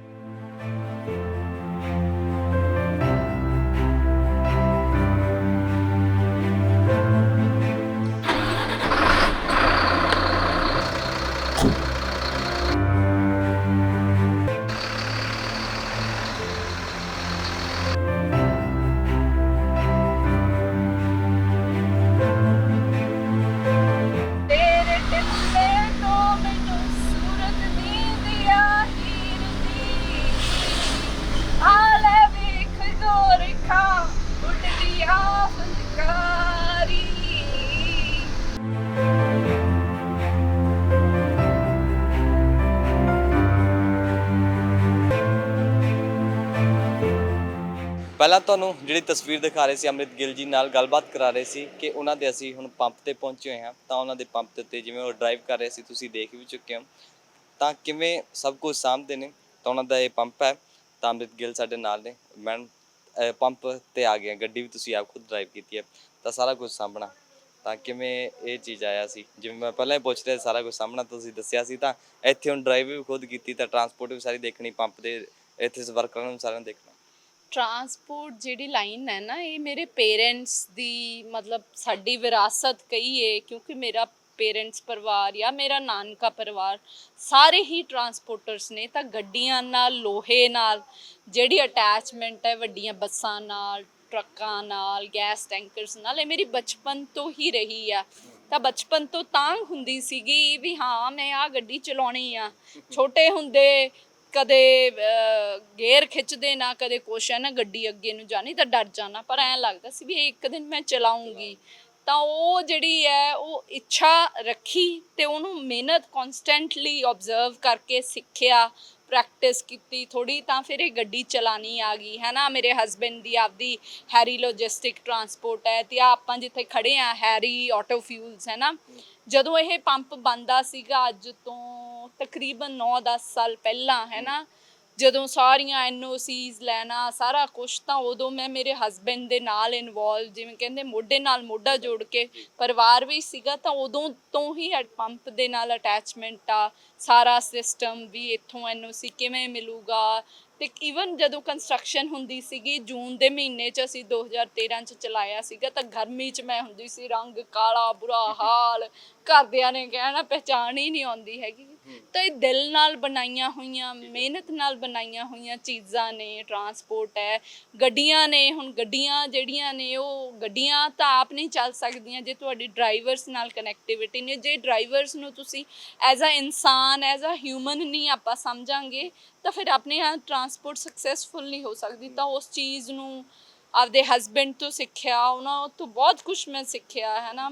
ਤਾਂ ਵੀ ਕਿਵੇਂ ਮੈਨੇਜ ਕਰਨਾ, ਕਿਵੇਂ ਹੈਂਡਲ ਕਰਨੇ ਆ, ਜੇ ਕਿਸੇ ਚੀਜ਼ 'ਤੇ ਕਈ ਵਾਰ ਗੁੱਸਾ ਵੀ ਆ ਜਾਵੇ ਲੱਗੇ ਵੀ, ਤਾਂ ਵੀ ਉਸ ਚੀਜ਼ ਨੂੰ ਹੈਂਡਲ ਕਿਵੇਂ ਕਰਨਾ ਹੈ ਸਟਾਫ ਨਾਲ, ਮੈਨੇਜਰ ਨਾਲ। ਤਾਂ ਵਿਦ ਐਫਰਟਸ ਜਾਂ ਸਮੇਂ ਨਾਲ ਹੌਲੀ ਹੌਲੀ ਸਿੱਖ ਗਏ ਆ। ਤੇ ਇਸ ਦੇ ਵਿੱਚ ਉਹਨੂੰ ਡਰਾਈਵ ਕਰਦੇ ਗਾਣਾ ਵੀ ਗਾ ਰਹੇ ਸੀ ਤੁਸੀਂ, ਤੇਰੇ ਟਿੱਲੇ ਤੋਂ। ਮਤਲਬ ਇਹ ਪਹਿਲਾਂ ਵੀ ਸੁਣਦੇ ਹੋਣਾ ਜਾਂ ਤੁਸੀਂ ਬਹਿੰਦੇ ਹੋਣੇ ਆਦੇ ਡੈਡੀ ਜੀ ਨਾਲ ਜਿੱਦੇ ਵੀ, ਤਾਂ ਇਹ ਚੀਜ਼ ਉਦੋਂ ਵੀ ਯਾਦ ਹੁੰਦੀ ਹੈ, ਤਾਂ ਉਹ ਵੀ ਸਮਾਂ ਯਾਦ ਆਇਆ ਹੋਣਾ ਅੱਜ ਚਲਾ ਕੇ? ਹਾਂ, ਮੈਨੂੰ ਗਾਣਾ ਤਾਂ ਦੇਖੋ ਤੇਰੇ ਟਿੱਲੇ ਤੋਂ ਤਾਂ ਮੇਰੇ ਫਾਦਰ ਤੇ ਮੇਰਾ ਬਹੁਤ ਫੇਵਰੇਟ ਰਿਹਾ ਹੈ। ਮੇਰੀ ਫਾਦਰ ਤੇ ਮੇਰੀ ਕਾਫੀ, ਮਦਰ ਨਾਲ ਵੀ ਖੈਰ ਬਹੁਤ ਅਟੈਚਮੈਂਟ ਆ, ਤਾਂ ਫਾਦਰ ਨਾਲ ਅਸੀਂ ਕਦੇ ਕਦੇ ਉਹਨਾਂ ਨੂੰ ਲਿਖਣ ਦਾ, ਕਵਿਸ਼ਰੀ ਦਾ ਸ਼ੌਂਕ ਹੈ, ਤਾਂ ਮੈਂ ਤੇ ਫਾਦਰ ਕਦੇ ਕਦੇ ਇਕੱਠੇ ਗੁਣਗੁਣਾ ਲੈਂਦੇ ਹੁੰਦੇ ਸੀ ਵੀ ਤੇਰੇ ਟਿੱਲੇ ਤੋਂ ਸੂਰਤ ਦੀਂਦੀ ਆ, ਕੁਲਦੀਪ ਮਾਨਕ ਦੀ, ਲਾਲ ਚੰਦ, ਯਮਲਾ ਜੱਟ ਹੈ ਨਾ, ਮੁਹੰਮਦ ਸਦੀਕ, ਇਹਨਾਂ ਦੇ ਸਾਰਿਆਂ ਦੇ ਜਿਵੇਂ ਕਹੀਏ ਵੀ ਪੁਰਾਣੇ ਗਾਣੇ ਆਪ ਨੂੰ ਸੁਣਨ ਨੂੰ ਵਧੀਆ ਲੱਗਦੇ ਨੇ, ਨਵੇਂ ਵੀ ਵਧੀਆ ਲੱਗਦੇ ਨੇ, ਪਰ ਪੁਰਾਣਿਆਂ ਨਾਲ ਹਿੰਦੀ ਹੋਣ ਜਾਂ ਪੰਜਾਬੀ ਹੋਣ ਤਾਂ ਜ਼ਿਆਦਾ ਅਟੈਚਮੈਂਟ ਆ ਜੀ। ਜਿਵੇਂ ਪਿੰਡਾਂ 'ਚ ਪਹਿਲਾਂ ਉਹ ਵੱਡੇ ਸਪੀਕਰ ਜੇ ਲੱਗਦੇ ਹੁੰਦੇ ਸੀਗੇ, ਹੁਣ ਵੀ ਕਦੇ ਕਦੇ ਮੈਮਰੀਜ਼ ਜੀ ਫਰੈਸ਼ ਹੋ ਜਾਂਦੀਆਂ ਨੇ। ਸਤਿਗੁਰੂ ਨਾਨਕ ਤੇਰੀ ਲੀਲਾ ਨਿਆਰੀ ਹੈ, ਨੀਜਾ ਰਾਣਾ ਵਹਿੰਦੀ ਦੁਨੀਆ ਸਾਰੀ ਹੈ, ਤਾਂ ਉਹ ਵੀ ਆਪਦਾ ਇੱਕ ਟੇਸਟ ਸੀਗਾ, ਤੇ ਉਹ ਕਦੇ ਕਦੇ ਯਾਦ ਆਉਂਦਾ ਤਾਂ ਚੰਗਾ ਲੱਗਦਾ ਹੈ ਜੀ। ਤਾਂ ਮਤਲਬ ਹੁਣ ਵੀ ਤੁਸੀਂ ਡਰਾਈਵ ਕੀਤੀ, ਤਾਂ ਅੱਗੇ ਲੈ ਕੇ ਗਏ ਸੀ ਟਰੱਕ, ਦੂਸਰੇ ਪੰਪ ਤੱਕ ਜਾ ਕੇ ਆਏ। ਦੂਜੇ ਪੰਪ ਵਾਲੇ ਵੀ ਸੋਚਦੇ ਹੋਣਗੇ ਮੈਡਮ ਰੋਜ਼ ਆ ਜਾਂਦੇ ਪੰਪ ਤੇ। ਨਹੀਂ, ਕਦੇ ਉਧਰ ਹੈ ਕਦੇ ਇੱਧਰ ਨੂੰ ਚਲੇ ਜਾਈਦਾ। ਉਹ ਪੰਪ ਉਹ ਵੀ ਜਿਵੇਂ ਪੈਟਰੋਲੀਅਮ ਐਸੋਸੀਏਸ਼ਨ, ਮੈਂ ਪੰਜਾਬ ਨੂੰ ਰਿਪਰੈਜ਼ੈਂਟ ਕਰਦੀ ਹਾਂ ਹੈ ਨਾ, ਐਜ਼ ਅ ਐਗਜ਼ੈਕਟਿਵ ਮੈਂਬਰ ਹੈ, ਤਾਂ ਸਾਰੇ ਜਾਣਦੇ ਹੀ ਨੇ, ਕਿਉਂਕਿ ਪੂਰੀ ਪੰਜਾਬ ਦੀ ਬਾਡੀ ਦੇ ਵਿੱਚ ਇਕੱਲੀ ਫੀਮੇਲ ਮੈਂ ਹੀ ਹਾਂ। ਜਿਹੜੇ ਕੋਈ ਵੀ ਪੈਟਰੋਲ ਪੰਪਸ ਦੇ ਇਸ਼ੂਜ਼ ਹੋ ਗਏ, ਕੋਈ ਕਿਸੇ ਦੀ ਇਸ਼ੂ ਸੌਰਟ ਆਊਟ ਕਰਨਾ, ਜਾਂ ਹੋਰ ਹੈ ਆਫੀਸ਼ੀਅਲਸ ਨੂੰ ਮਿਲਣਾ, ਜਾਂ ਕੋਈ ਐਜੀਟੇਸ਼ਨ ਕਰਨੀ ਅਸੀਂ ਪੈਨ ਇੰਡੀਆ 'ਤੇ, ਤਾਂ ਅਸੀਂ ਪਹਿਲਾਂ ਹੁੰਦੇ ਹਾਂ, ਕਿਉਂਕਿ ਆਪਦੀ ਕਮਿਊਨਿਟੀ ਦੇ ਰਾਈਟਸ ਨਹੀਂ ਚੱਕਾਂਗੇ। ਜਿਵੇਂ ਆਪਾਂ ਅੰਦੋਲਨ, ਕਿਸਾਨੀ ਅੰਦੋਲਨ 'ਤੇ ਵੀ ਤਾਂ ਉੱਥੇ ਮੋਢੀ ਸੀਗੇ, ਉਵੇਂ ਹੀ ਇੱਥੇ ਕਰ ਲਈਦਾ। ਹਾਂਜੀ ਜੀ। ਇਸ ਦੇ ਵਿੱਚ ਅਗਰ ਜੇ ਮੈਂ ਗੱਲ ਦੱਸਣਾ ਚਾਹਾਂਗਾ, ਮੈਡਮ ਸਿਆਸਤ ਦੇ ਵਿੱਚ ਵੀ ਨੇ, ਕਾਂਗਰਸ ਪਾਰਟੀ ਦੇ ਨਾਲ ਜੁੜੇ ਹੋਏ ਨੇ, ਤਾਂ ਅੰਦੋਲਨ ਦੇ ਵਿੱਚ ਵੀ, ਤਾਂ ਮਤਲਬ ਇਹ ਸਾਰਾ ਕੁਝ ਸਾਂਭਣਾ, ਕੰਪਨੀ ਚਲਾਉਣੀ, ਤਾਂ ਇਸ ਦੇ ਵਿੱਚ ਕਿਵੇਂ ਸਾਰਾ ਕੁਝ ਹੁੰਦਾ ਹੈ? ਸਿਆਸਤ ਵੀ ਦੇਖਣਾ, ਮਤਲਬ ਸਾਰਾ ਕੁਝ ਦੇਖਣਾ, ਇਹ ਕਿਵੇਂ ਸਾਰਾ ਕੁਝ ਸਾਂਭਦੇ ਹੋ? ਪਰਫੈਕਟ ਨਹੀਂ ਕਹੂੰਗੀ ਮੈਂ, ਕਹੂੰਗੀ ਵੀ I am a jack of all trades, not a master of anything. ਹੌਲੀ ਹੌਲੀ ਹਰ ਚੀਜ਼ ਦੇ ਵਿੱਚ ਕਿਸੇ 'ਚ 30 ਪੈਸੇ ਪਰਫੈਕਸ਼ਨ ਹੋਊਗੀ, ਕਿਸੇ 'ਚ 50 ਹੋਊਗੀ, ਕਿਸੇ 'ਚ 60 ਹੋਊਗੀ, ਕਿਸੇ 'ਚ 70 ਕਿਤੇ ਵੀ ਪਹੁੰਚੇ ਹੋਵਾਂਗੇ। ਤਾਂ ਟਾਈਮ ਨੂੰ ਮੈਨੇਜ ਕਰਕੇ, ਪਰ ਹਰ ਚੀਜ਼ ਨੂੰ ਮੈਂ ਦਿਨ ਦੇ ਵਿੱਚ, ਜਿਵੇਂ 24 ਘੰਟੇ ਹੀ ਹੁੰਦੇ ਨੇ, ਤਾਂ ਉਹਦੇ ਵਿੱਚ ਹਰ ਚੀਜ਼ ਨੂੰ ਸਮਾਂ ਦਿੰਦੀ ਹਾਂ।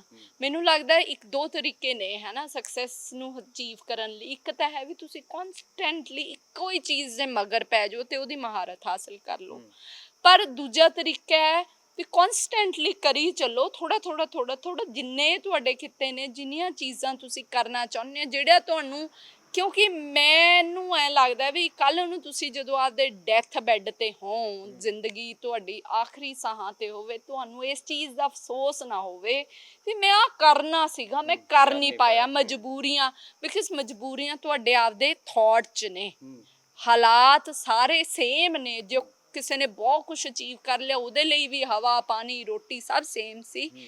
ਜੇ ਕੋਈ ਗਰੀਬ ਤੋਂ ਉੱਚਾ ਉੱਠ ਕੇ ਬਹੁਤ ਬੁਲੰਦੀਆਂ 'ਤੇ ਪਹੁੰਚਿਆ, ਤਾਂ ਉਹਦੇ ਵਿੱਚ ਤੇ ਇੱਕ ਆਮ ਬੰਦੇ 'ਚ ਇੱਕੋ ਹੀ ਚੀਜ਼ ਜਿਹੜੀ ਹੈ, ਜਿਹੜੀ ਡਿਫਰੈਂਸ ਹੋਊਗਾ ਵੀ ਉਹਨੇ ਆਪਦੀ ਜ਼ਿੱਦ ਨਹੀਂ ਛੱਡੀ ਤੇ ਲਗਾਤਾਰ ਮਿਹਨਤ ਕਰੀ ਗਿਆ, ਹਾਰਿਆ ਜਿੱਤਿਆ, ਡਿੱਗਿਆ ਚੜਿਆ, ਡਿੱਗਿਆ ਚੜਿਆ। ਦਿਸ ਇਜ਼ ਲਾਈਕ ਕਿ ਗਿਵ ਅਪ, ਨੈਵਰ ਸੇ ਡਾਈ ਜੀ ਐਟੀਟਿਊਡ। ਇਸ ਦੇ ਵਿੱਚ ਸੰਘਰਸ਼ ਕਿਸ ਚੀਜ਼ 'ਚ ਲੱਗਦਾ ਹੈ? ਅੰਦੋਲਨ ਵੀ ਕਾਫੀ ਸਮਾਂ ਲਿਖਿਆ, ਉੱਥੇ ਅੰਦੋਲਨ ਦੇ ਵਿੱਚ ਇਹਨਾਂ ਦੀ ਇੱਕ ਬੜੀ ਸਪੀਚ ਜਿਹੜੀ ਵਾਇਰਲ ਹੋਈ ਸੀ, ਸਪੋਕਸਮੈਨ ਤੇ ਚੱਲੀ ਸੀ, ਤਾਂ ਉਸ ਦੇ ਵਿੱਚ ਹਰਿਆਣਵੀ ਬੋਲੀ ਦੇ ਵਿੱਚ ਸਾਰਿਆਂ ਨੂੰ ਸਮਝਾਇਆ ਸੀ, ਬੜਾ ਕੁਝ ਕਿਹਾ ਸੀ। ਹਿੰਦੀ ਸੀਗੀ, ਉੱਥੇ ਹਿੰਦੀ 'ਚ ਸਪੀਚ ਦਿੱਤੀ ਸੀਗੀ, ਹੈ ਨਾ, ਕਿ ਆਪਦਾ ਹੁੰਦਾ। ਹੁਣ ਜਿਵੇਂ ਆਪਾਂ ਕਿਸਾਨ ਆ, ਦੇਖੋ ਟਰਾਂਸਪੋਰਟਰ ਬਣ ਗਏ, ਬਿਜ਼ਨਸ ਮੈਨੇਜ ਕਰ ਰਹੇ ਆ, ਪਰ ਪਿਛੋਕੜ ਆਪਣਾ ਕੀ ਆ, ਆਪਾਂ ਮਿੱਟੀ ਚੋਂ ਜ਼ਮੀਨ ਚੋਂ ਸਾਰਾ ਕੁਝ ਹਾਸਿਲ ਕੀਤਾ ਤਾਂ ਬਣੇ ਆ, ਤਾਂ ਉਹਦੇ ਨਾਲ ਲਗਾ ਹੈ ਜਿਹੜਾ, ਜਦੋਂ ਆਪਣੇ ਨਾਲ ਧੱਕਾ ਹੋਊਗਾ ਤਾਂ ਫਿਰ ਤਾਂ ਆਪਾਂ ਉਹਦੇ ਲਈ ਤਾਂ ਇਹ ਕਹਿੰਦੇ ਖੂਨ ਦਾ ਆਖਰੀ ਬੂੰਦ ਤੇ ਆਖਰੀ ਤੁਪਕਾ ਵੀ ਆਪਦੀ ਮਿੱਟੀ ਲਈ, ਆਪਦੇ ਵਤਨ ਲਈ ਵਾਰ ਦਾਂਗੇ, ਉਹ ਜਜ਼ਬਾ ਰੱਖਦੀ ਹਾਂ ਮੈਂ। ਤੇ ਭਾਸ਼ਾ ਹਰਿਆਣਵੀ ਹੈ ਜਾਂ ਕੋਈ ਵੀ ਹੈ ਨਾ, ਅਰੇ ਤਾਊ ਕੈਸੇ ਕੀ ਕਰ ਰਹੇ ਹੋ, ਹੈ ਨਾ, ਉਹ ਮੇਰੀ ਉੱਥੇ ਦੀਆਂ ਮੇਰੀਆਂ ਬੜੀਆਂ ਟਿਕਰੀ ਬਾਰਡਰ ਦੀਆਂ ਯਾਦਗਾਰ ਪਲ ਨੇ, ਜਦੋਂ ਖਾਪ ਪੰਚਾਇਤ ਦੇ ਵਿੱਚ ਉਹਨਾਂ ਨੇ ਤਾਊ ਬੜੇ ਉਹਨਾਂ ਨੇ ਹੁੰਦੇ ਸੀਗੇ, ਹੈ ਨਾ, ਉਹਨਾਂ ਨੇ ਬੁਲਾਣਾ, ਅਰੇ बेटी तू यहाँ आके बोल के जा, है ना, यहाँ बहुत सारी औरतें आई हैं, इनको बोल के जा कि ये भी तेरे जैसी बने। तो ਅੱਛਾ ਲੱਗਦਾ ਸੀਗਾ ਆਪ ਨੂੰ, ਔਰ ਕਈ ਵਾਰ ਉਹਨਾਂ ਨੂੰ ਸੁਣ ਕੇ ਲੱਗਦਾ ਸੀ ਵੀ ਇਹ ਤਾਂ ਬਹੁਤ ਜ਼ਿਆਦਾ ਘੈਂਟ ਨੇ, ਆਪਾਂ ਤਾਂ ਹਜੇ ਓਨੇ ਨਹੀਂ ਹੋਏ ਹੈਗੇ। ਲੇਡੀਜ਼ ਉੱਤੇ ਬੜੀਆਂ ਤਕੜੀਆਂ ਬੁਲਾਰੇ ਸੀਗੇ, ਤੋ ਵਧੀਆ ਲੱਗਦਾ ਸੀਗਾ। ਔਰ ਐਂ ਲੱਗਦਾ ਵੀ ਹਰਿਆਣਾ ਹੋਇਆ, ਰਾਜਸਥਾਨ, ਯੂਪੀ, ਇਹ ਸਾਰਾ ਆਪਣਾ ਹੀ ਪਰਿਵਾਰ ਹੈ ਪੰਜਾਬ। ਆਪਾਂ ਪੰਜਾਬੀ ਵੈਸੇ ਹੀ ਰਲਵੇਂ ਹੁੰਦੇ ਆ, ਤਾਂ ਆਪਾਂ ਨੂੰ ਕੋਈ ਫਰਕ ਨਹੀਂ ਪੈਂਦਾ। ਸੰਘਰਸ਼ ਕਿਸ ਦੇ ਵਿੱਚ ਜ਼ਿਆਦਾ ਲੱਗਦਾ? ਹੁਣ ਸਿਆਸਤ ਦੇ ਵਿੱਚ ਵੀ ਲਗਾਤਾਰ ਪੈ ਰਿਹਾ, ਪਹਿਲਾਂ ਵੀ ਸੀਗਾ, ਕਿਸ 'ਚ ਸੰਘਰਸ਼ ਜ਼ਿਆਦਾ ਲੱਗਦਾ? ਸੰਘਰਸ਼ ਸੰਘਰਸ਼ ਕਹਿਣ ਦਾ ਨਾਮ ਆ, ਮੈਨੂੰ ਕਿਸੇ ਚੀਜ਼ 'ਚ ਸੰਘਰਸ਼ ਨਹੀਂ ਲੱਗਦਾ।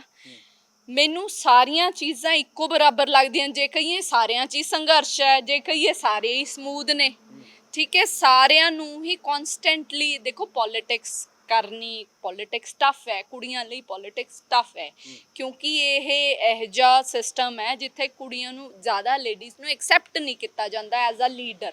ਤਾਂ ਉੱਥੇ ਵੀ ਸੰਘਰਸ਼ ਹੈ, ਕੰਪੀਟੀਸ਼ਨ ਬਹੁਤ ਹੋ ਰਿਹਾ ਹੈ, ਆਪਣੇ ਬਿਜ਼ਨਸ ਨੂੰ ਰਨ ਕਰਨ ਦੇ ਵਿੱਚ ਟਫ ਹੈ, ਬਿਕਾਜ਼ ਇਕਨੋਮਿਕ ਕ੍ਰਾਈਸਿਸ ਹੈ ਆਪਣਾ ਬਹੁਤ ਜ਼ਿਆਦਾ, ਆਪਾਂ ਇਕਨੋਮਿਕਲੀ ਡਾਊਨ ਹੋ ਰਹੇ ਹਾਂ। ਤਾਂ ਸਟੇਟ ਦੇ ਵਿੱਚ ਬੜੇ ਸਾਰੇ ਕ੍ਰਾਈਸਿਸ, ਤੇਲ ਦੀ ਗੱਲ ਕਰੀਏ ਆਪਾਂ, ਤੇਲ ਦਾ ਰੇਟ ਹੀ ਇੰਨਾ ਵਧੀ ਜਾਂਦਾ ਹੈ, ਕਿਉਂਕਿ ਤਾਂ ਪੰਪ ਤੇ ਸੇਲ ਵੇਚਣਾ, ਦੂਜੀ ਗੱਡੀ 'ਚ ਤੇਲ ਪਾਉਣਾ, ਆਪਾਂ ਕਹਿੰਦੇ ਆ ਵੀ ਇੱਥੋਂ ਜਾਣ ਦੀ ਬਜਾਏ ਰਹਿਣ ਹੀ ਦੇ, ਤੂੰ ਜਾਣਾ, ਤੇਲ ਨੂੰ ਤਾਂ ਅੱਗ ਲੱਗੀ ਹੋਈ ਹੈ। ਤਾਂ ਸੰਘਰਸ਼ ਜਿਹੜਾ ਹੈਗਾ ਹਰ ਚੀਜ਼ ਦੇ ਵਿੱਚ ਹੈ, ਸੰਘਰਸ਼ ਪੜ੍ਹਾਈ 'ਚ ਵੀ ਆ, ਮੰਨੀਏ ਤਾਂ ਸੰਘਰਸ਼ ਹੈ, ਨਾ ਮੰਨੀਏ ਤਾਂ ਆਪਣੀ ਜਰਨੀ ਹੈ। ਮੇਰੇ ਲਈ ਇਹ ਜਰਨੀ ਹੈ, ਔਰ ਇਸ ਜਰਨੀ ਦੇ ਵਿੱਚ ਮੇਰਾ ਆਪਦਾ ਹੀ ਰਾਹ ਹੈ, ਔਰ ਆਪਦੀ ਹੀ ਮੰਜ਼ਿਲ ਹੋਏਗੀ।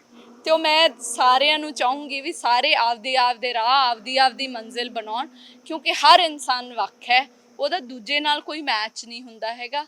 ਤਾਂ ਆਪਦੀ ਮੰਜ਼ਿਲ, ਆਪਦੇ ਰਾਹ ਬਣਾਈ ਜਾਵੇ। ਕਿਸੇ ਨੂੰ ਵੇਖ ਕੇ ਪਾਵਰਫੁਲ ਕੁਝ ਸਿੱਖਣਾ ਲੈ ਲਓ, ਪਰ ਤੁਹਾਡੀ ਜਰਨੀ ਲਾਈਫ ਦੀ ਤੁਹਾਡੀ ਆਪਦੀ। ਮਤਲਬ ਅੱਜ 4 ਤਰੀਕ ਹੋ ਗਈ 2022 ਦੀ, ਤੇ 7ਵਾਂ ਮਹੀਨਾ ਚੱਲ ਰਿਹਾ, ਤਾਂ ਮਤਲਬ ਆਉਣ ਵਾਲੇ ਸਮੇਂ ਦੇ ਵਿੱਚ ਅਗਰ ਜੇ 24 ਆਉਂਦਾ, 25 ਆਉਂਦਾ, ਤਾਂ ਫਿਰ ਇੱਕ ਵੱਡੇ ਲੀਡਰ ਨੂੰ ਮਿਲ ਸਕਦੇ ਹਾਂ, ਅੰਮ੍ਰਿਤਪ੍ਰੀਤ ਕੌਰ ਗਿੱਲ ਨੂੰ। ਡੈਫੀਨੇਟਲੀ ਐਜ਼ ਅ ਲੀਡਰ ਵੀ ਤੁਸੀਂ ਅਨਦਰ ਰੂਪ 'ਚ ਮੈਨੂੰ ਮਿਲ ਸਕਦੇ ਹੋ, ਐਜ਼ ਅ ਮਾਡਲ ਵੀ ਤੁਸੀਂ ਮੈਨੂੰ ਅਨਦਰ ਰੂਪ 'ਚ ਮਿਲੋਗੇ। ਹੋ ਸਕਦਾ ਤੁਸੀਂ ਮੈਨੂੰ ਕਿਸੇ ਪੰਜਾਬੀ ਮੂਵੀ ਜਾਂ ਕਿਸੇ ਵੈਬ ਸੀਰੀਜ਼ 'ਚ ਹੀ ਦੇਖਣ ਨੂੰ ਮੇਰਾ ਚਿਹਰਾ ਤੁਹਾਨੂੰ ਮਿਲ ਜਾਵੇ, ਹੈ ਨਾ। ਤੋ ਸਾਰੀਆਂ ਚੀਜ਼ਾਂ ਕੰਟੀਨਿਊਸਲੀ ਹੋ ਸਕਦਾ। ਲੋਕ ਅਦਾਲਤ ਐਜ਼ ਅ ਵਕੀਲ ਤੁਸੀਂ ਮੇਰੇ ਨਾਲ ਐਨਕਾਊਂਟਰ ਹੋ ਜਾਵੇ ਕਿਸੇ ਚੀਜ਼ 'ਤੇ, ਹੈ ਨਾ, ਕਿਉਂਕਿ ਅਗਲੇ ਮਹੀਨੇ ਮੇਰੇ ਐਗਜ਼ਾਮਸ ਹੋ ਕੇ ਮੈਂ ਲਾਇਰ ਬਣ ਜਾਣਾ। ਤੋ ਕਿਵੇਂ ਹੁੰਦਾ ਹੈ, ਪਰ ਸਾਰਿਆਂ 'ਚ ਹੀ ਜੋ ਜਿੰਨੀ ਕੁ ਮੈਂ ਅੱਜ ਆ 6 ਮਹੀਨਿਆਂ ਤੱਕ, 2 ਸਾਲ ਬਾਅਦ, ਉਹਦੇ ਨਾਲੋਂ ਤਾਂ ਇੱਕ ਪੌੜੀ ਉੱਤੇ ਚੜ੍ਹੀ ਹੋਈ ਹੋਊਗੀ। ਜੀ, ਕੀ ਸੁਨੇਹਾ ਕੀ ਦਓਗੇ ਅੱਜ ਜੋ ਕੁੜੀਆਂ ਹੁੰਦੀਆਂ ਨੇ ਜਾਂ ਕੋਈ ਹੋਰ ਬੱਚੇ ਹੁੰਦੇ ਨੇ, ਹਿੰਮਤ ਹਾਰ ਜਾਂਦੇ ਨੇ?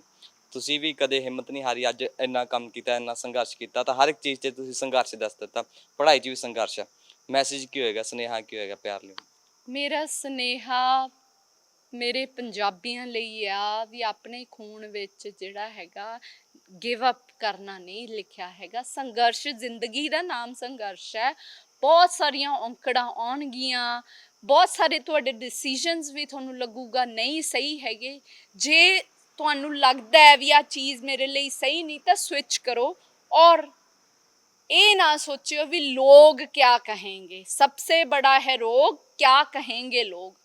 ਵੀ ਤੁਹਾਡਾ ਸਟੈਪ, ਤੁਹਾਡੀ ਚੀਜ਼, ਤੁਹਾਡਾ ਸਟੈਪ ਹੈ, ਤੁਸੀਂ ਅਚੀਵ ਕਰਨਾ। ਇਸ ਚੀਜ਼ ਨੂੰ ਨਾ ਕਦੇ ਦੇ ਸੁਣ ਕੇ ਸੋਚ ਕੇ ਰੁਕ ਜਿਓ ਵੀ ਪਤਾ ਨਹੀਂ ਰਿਸ਼ਤੇਦਾਰ ਜਾਂ ਲੋਕ ਕੀ ਕਹਿਣਗੇ, ਵੀ ਆ ਕੀ ਕਰੀ ਜਾਂਦਾ, ਆ ਕੀ ਕਰੀ ਜਾਂਦਾ, ਇਹਨੇ ਕੁਛ ਨਹੀਂ ਕੀਤਾ ਹੈਗਾ।